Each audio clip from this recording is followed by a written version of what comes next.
going to talk about our report. This is an important report at an important time. May you live in interesting times is quoted as an old Chinese curse, implying that to do so is to live with uncertainty, disorder and conflict.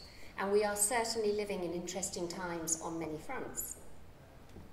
In education, we are seeing changes to the national funding formula that's threatening on average to cut £74,000 per primary school and, wait for it, £291,000 per secondary school from their funding. We are seeing the desire by this government to reintroduce grammar schools, which on every level and statistic do not favour children from poor backgrounds.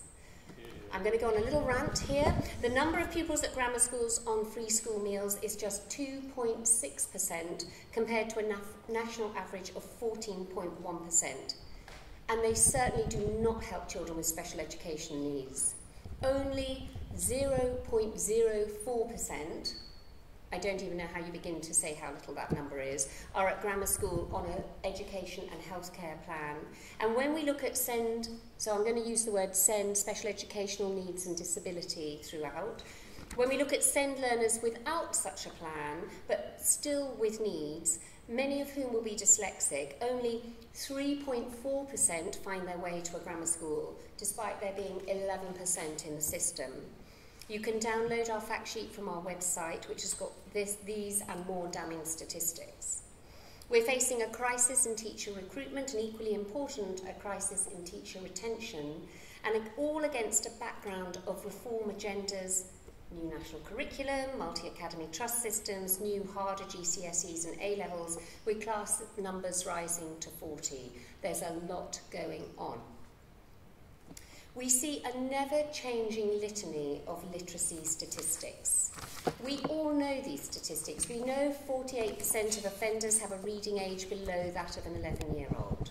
We know that 56, over half the percentage of the working population, that's not everyone, that's the working population, have a standard of English below a level, grade C at GCSE. Almost 6 million adults in this country are without a functioning level of literacy. That's such a damning statistic. That means they can't read a baked bean tin or a packet of pills.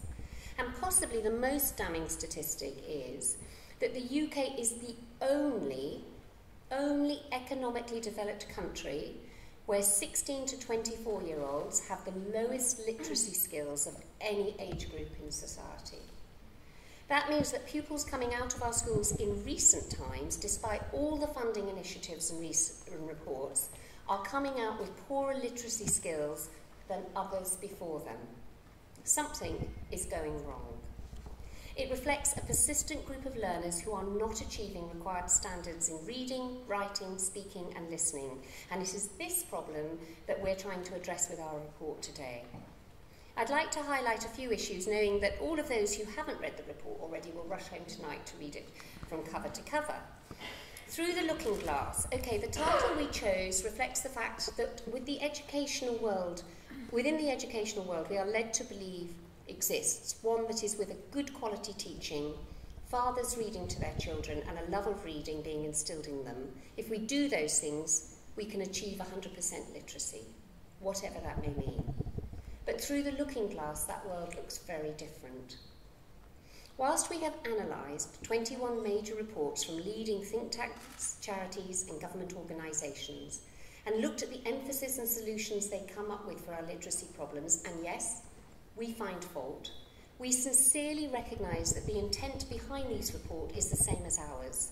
We want to find solutions to our persistent problems with literacy levels. We value this work, and if they're still talking to us, we would like to work with them, sharing our viewpoints, challenging each other, and ultimately getting this right. The important point is this issue is bigger than any of us acting alone. So in a nutshell, we're saying three things. First of all, that unless and until we make universal provision for all actually mean universal provision for all, including those with a SEND, our literacy levels won't change. Those statistics will be the same in 5 and 10 years' time.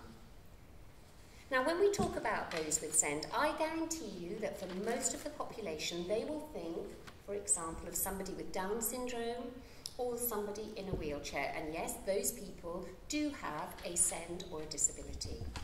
However, what people don't realise is that of the 1.2 million children registered with a SEND, over 90% of them are not in special schools. They are in mainstream school settings, sitting in classrooms across our country every single day.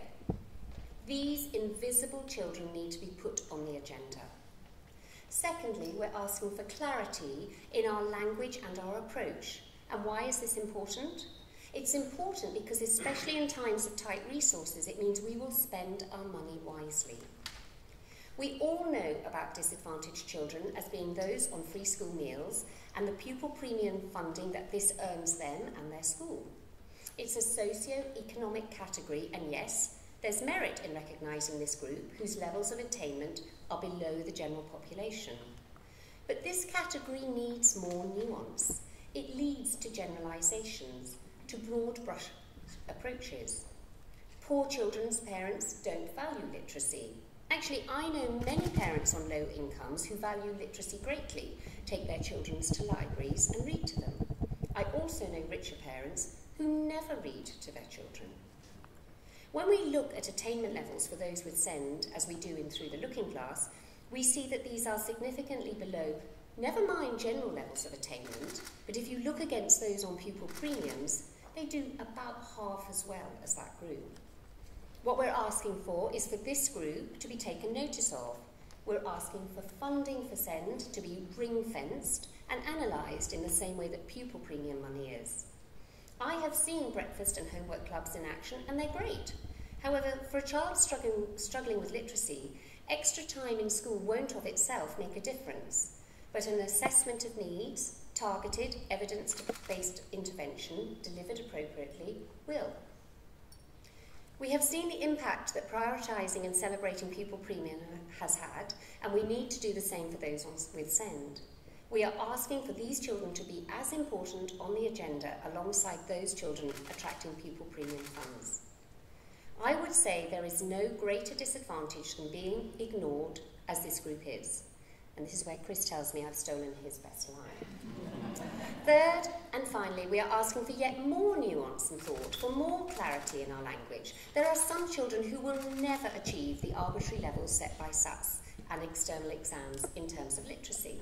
I know. Archie, our youngest at 18, can't read and write freely. He can't buy a train ticket from an automated machine because he can't read the instructions and he can't act quickly enough. And he certainly wouldn't pass a phonics test. And yes, I gave up trying to get him to read a book when he was 11. He just couldn't do it.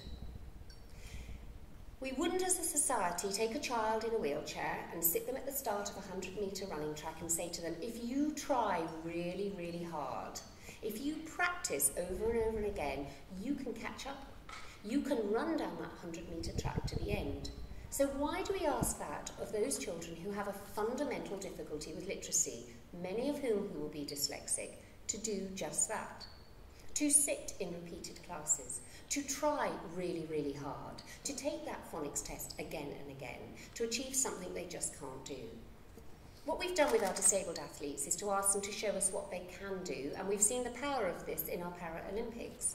And we need to do the same with the learners in our classrooms.